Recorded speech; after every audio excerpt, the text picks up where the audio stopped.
Well, you know, Piers, you're the first person to say how limited Prince Harry is, unfortunately, and how his wife trades off her husband's fame and fortune, or not so great fortune now. I mean, this is the problem, but we're still interested because, after all, he's a great character in our modern day. And so he became hypersensitive and blamed the media for the crashes of his relationships, never thinking that they could have something to do with himself.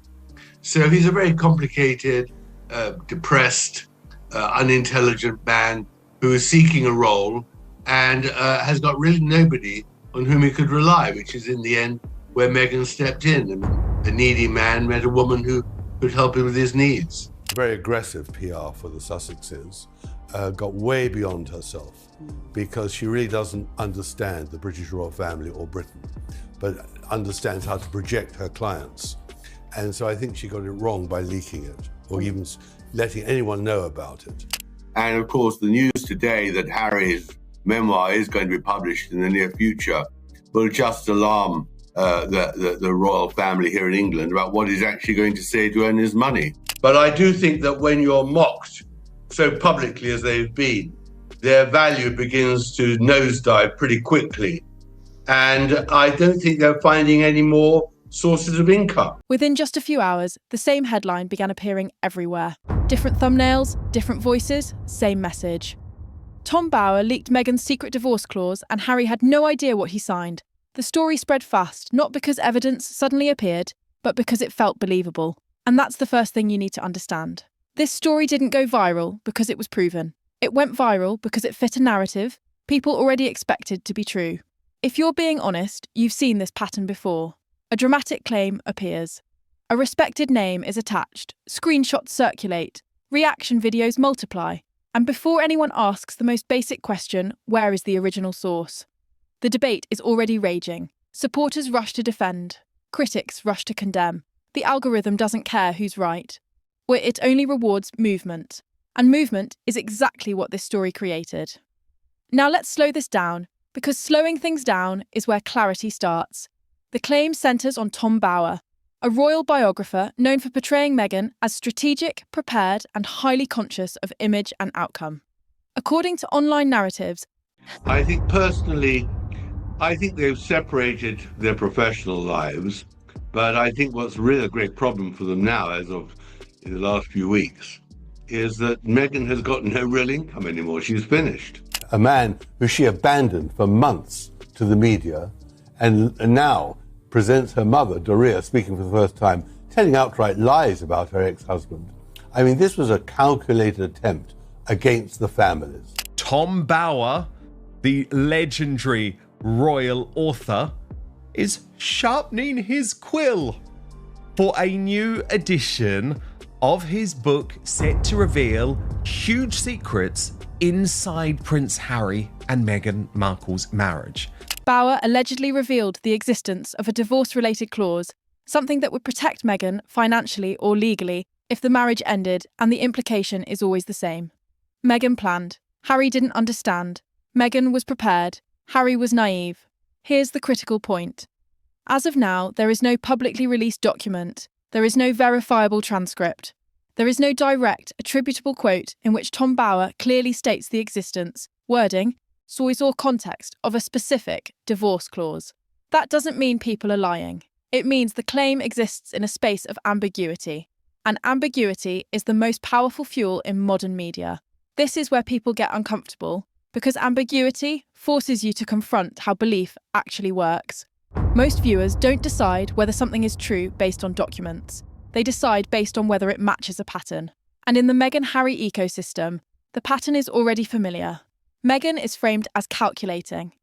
Harry is framed as emotional. Meghan is framed as protected. Harry is framed as exposed. Once those roles are established, new claims don't need proof. They just need consistency. You can see this clearly when you look at how divorce rumours have followed this couple for years. Prince Harry himself acknowledged this publicly in late 2024, joking that according to the internet, he and Meghan had already divorced 10 or 12 times. That comment matters more than it seems. It shows awareness. It shows repetition. It shows that this isn't a new idea suddenly emerging. It's an old narrative resurfacing under a new headline. and every time it resurfaces, the structure is the same. A claim appears tied to authority. No primary evidence is released. Commentary fills the gap. Meghan is framed as the planner. Harry is framed as the passenger. The audience argues, the story spreads. You've watched this loop play out again and again. Whether the topic was contracts, memoirs, brand deals. This is the woman that the papers are citing for this reporting is a longtime royal insider, a socialite. She's been right. I've been following her because she's great TV. She's been right about a lot. And she's claiming she's heard from several sources now that he's hired a lawyer, and it happens to be somebody who's a great divorce lawyer and specializes in divorce. And it dovetails on other reports that he is spending a lot of his time in 2 hotels, one of which is in Montecito, another of which is not too far away, as an escape from her. It's entirely plausible. All they've done for 5 years is complain and moan and see themselves as downtrodden victims. That doesn't tend to spur a lot of feelings of love and happiness and close bonding. I mean, I guess. Or family conflict.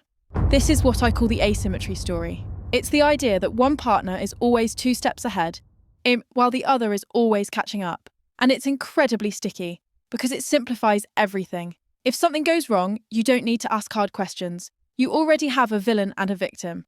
Complexity disappears. Certainty takes its place. What makes the divorce clause narrative especially powerful is timing. This story didn't explode during a major announcement or a high-visibility success. It appeared during a quieter phase.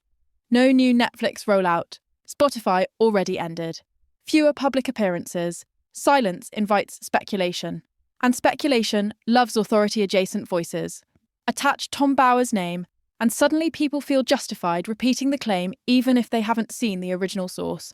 They trust the idea of credibility, not the verification of it. That's an important distinction.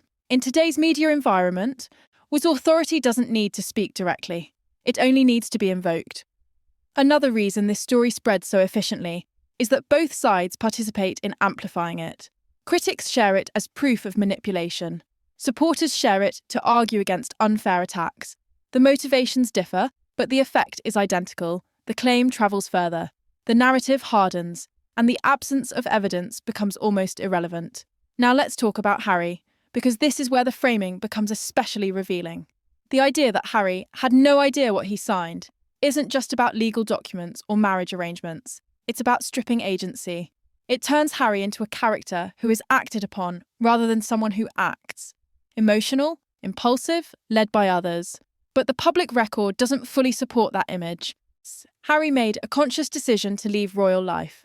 He approved the publication of Spare. He pursued multiple legal actions. He repeatedly defended his choices in public. You can critique those decisions without pretending they weren't his.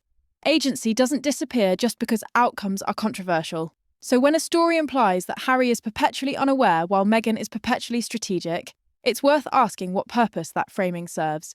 Because it doesn't just explain the past, it prepares the audience for the future. If the marriage ever ends, the narrative is already written. Meghan planned. Harry didn't know. The emotional groundwork is already laid. That's why this story doesn't need confirmation to function. Its job isn't to inform. Its job is to reinforce expectation. Once expectation is set, every new rumour slides neatly into place. What should you watch for next? Not leaked documents, not exclusive sources. Watch language. Watch how articles and videos describe roles. Who is framed as secure? Who is framed as vulnerable? Who is described as thinking ahead?